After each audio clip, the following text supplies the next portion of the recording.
नमस्कार दोस्तों, स्वागत है आपका सीपी स्मार्ट क्लासेस में। दोस्तों, आज के इस वीडियो में आपको यूपी पीसीएस 2021 की परीक्षा को क्रैक कैसे करना है उसके बारे में बात करेंगे। प्रारंभिक परीक्षा जो है आपकी आ गई है और यह परीक्षा आपकी 24 अक्टूबर को है, तो समय बहुत कम बचा हुआ है। इसलिए जो इस परीक्षा की स्ट्रेटेजी है वो बताना अब आपको बहुत ज़रूरी है। उत्तर प्रदेश पीसीएस की जो परीक्षा है लाखों लोग देते हैं और इस परीक्षा के लिए लाखों छात्र यूपी के लखनऊ और प्रयागराज जैसे शहरों में कोचिंग करते हैं, तैयारी करते हैं, पढ़ाई करते हैं, 10 बाई 10 के कमरे में रहते हैं और एक प्रशासनिक अधिकारी बनने का सपना अपने मन में लिए रहते हैं। तो अगर आपको थोड़ी सी जानकारी मिल जाए, गाइडेंस मिल जाए, तो आप ये प्रारंभिक परीक्षा क्लियर कर सकते हैं। क्योंकि जब तक प्रारंभिक परीक्षा आप क्लियर नहीं करेंगे तब तक एक प्रशासनिक अधिकारी बनने का सपना आपका यहीं पे फर्स्ट स्टेज पे ही चकनाचूर हो जाएगा। प्रारंभिक परीक्षा को पास करना ही मुख्य परीक्षा मेन एग्ज़ाम होता है, एक हिसाब से ये देख सकते हैं आप। क्योंकि बहुत सारे छात्र ऐसे हैं जो मुख्य परीक्षा के लिए बहुत अच्छा लिख सकते हैं लेकिन वो कभी प्रारंभिक परीक्षा पास ही नहीं कर पाते हैं। और बहुत सारे छात्र ऐसे हैं जो प्रारंभिक परीक्षा तो पास कर लेते हैं लेकिन मुख्य परीक्षा जो है वो क्लियर कभी नहीं कर पाते। तो ये दो चीज़ें हैं, तो दोनों की स्ट्रेटेजी बिल्कुल अलग अलग होती है।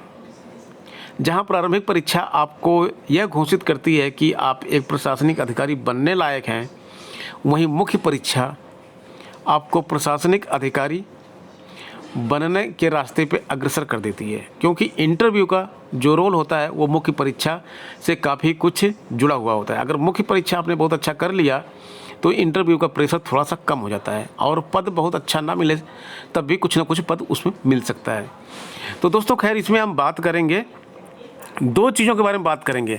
सबसे पहले स्ट्रेटेजी क्या होनी चाहिए और दूसरी चीज़ कितने प्रश्न आपको लगभग सही करने हैं यहाँ पे, यानी कि इसको आप कट ऑफ बोल सकते हैं।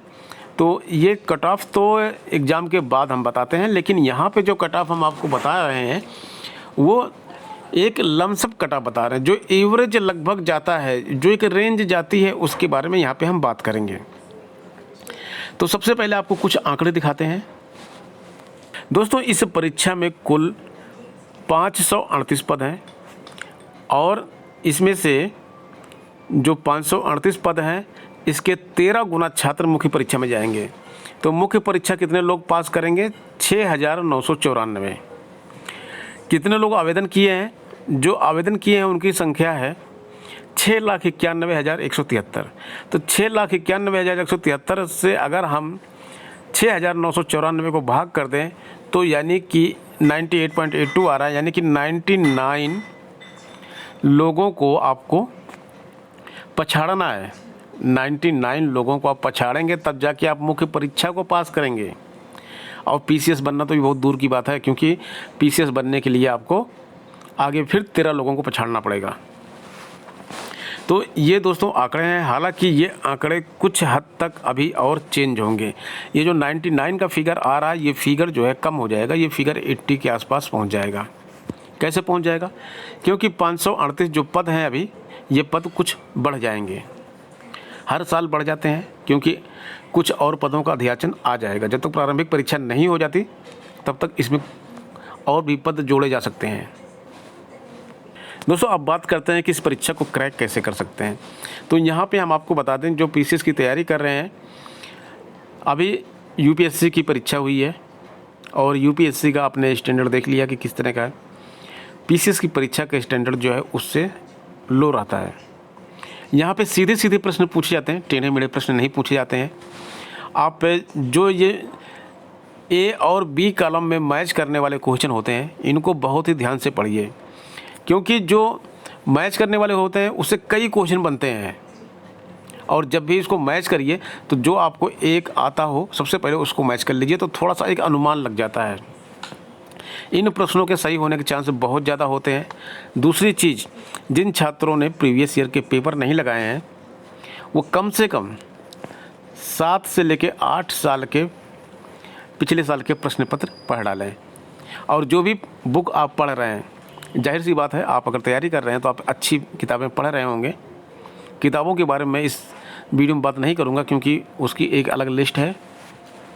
तो 7-8 साल के जब आप पेपर सॉल्व कर डालेंगे तो यहाँ से 40% प्रश्न आपको इस परीक्षा में मिल जाएंगे। लगभग 40% प्रश्न जो होते हैं आपको इस परीक्षा में मिल जाएंगे। तो यहाँ से दोस्तों इसके बारे में बात करने से पहले सबसे पहले हमें इसके बारे में जानकारी चाहिए कि आखिर कितने क्वेश्चन हमारे सही होने चाहिए इस परीक्षा को पास करने के लिए।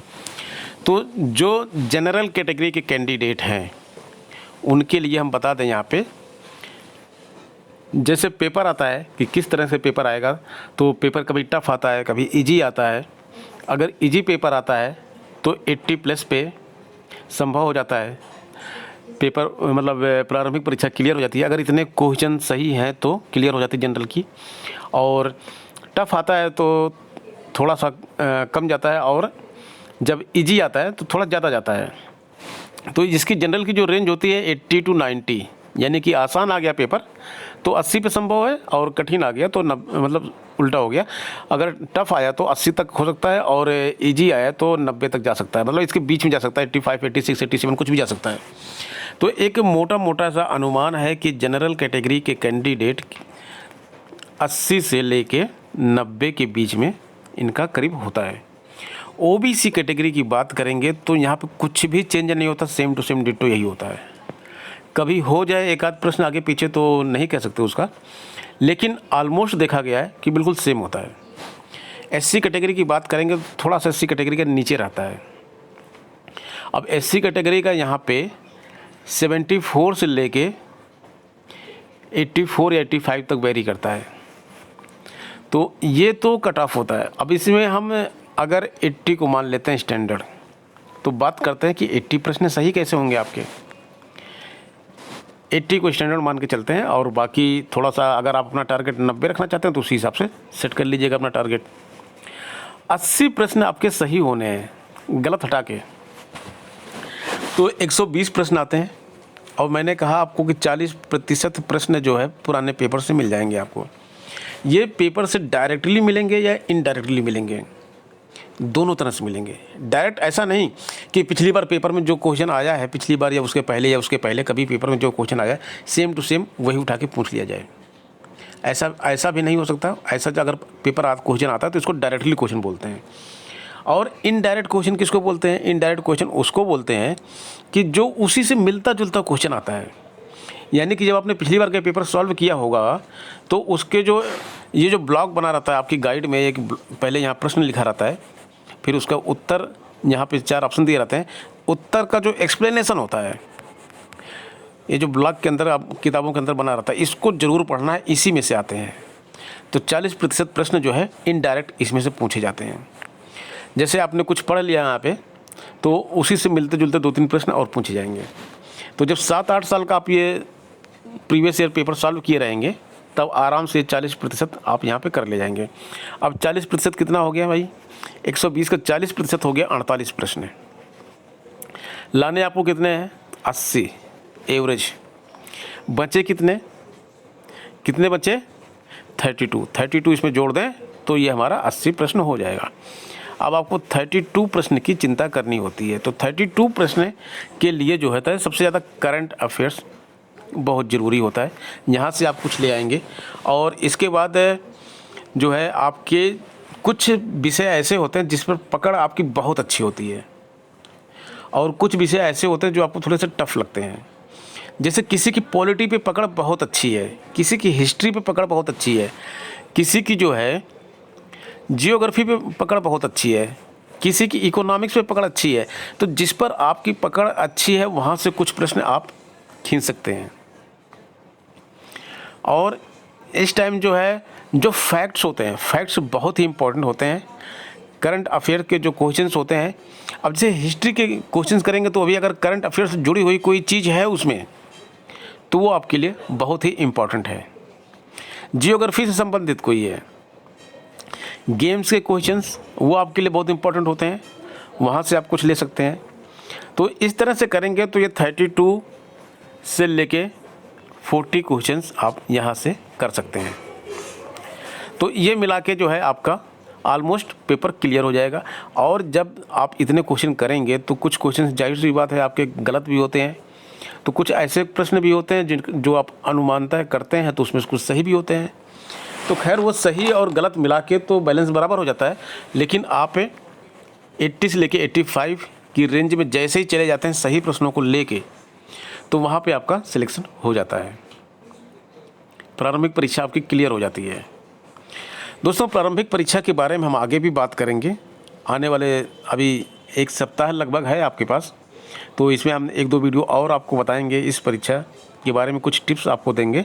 तो अगर आपने हमारे चैनल को अभी तक सब्सक्राइब नहीं किया तो सब्सक्राइब करके बेल आइकन दबा दीजिए और बने रहिए सीपी स्मार्ट क्लासेस के साथ। मिलते हैं नेक्स्ट वीडियो में। वीडियो कैसा लगा आपको, पसंद आया या नहीं पसंद आया? पसंद आया हो तो लाइक ज़रूर कीजिएगा, और नहीं पसंद आया तो डिसलाइक भी कर सकते हैं, और बाकी कमेंट भी कर सकते हैं। जैसा जो आपको समझ में आ रहा हो वो आप कमेंट कर सकते हैं, और कुछ पूछना हो तो कमेंट बॉक्स में पूछ भी सकते हैं। वीडियो पूरा देखने के लिए धन्यवाद। मिलते हैं नेक्स्ट वीडियो में।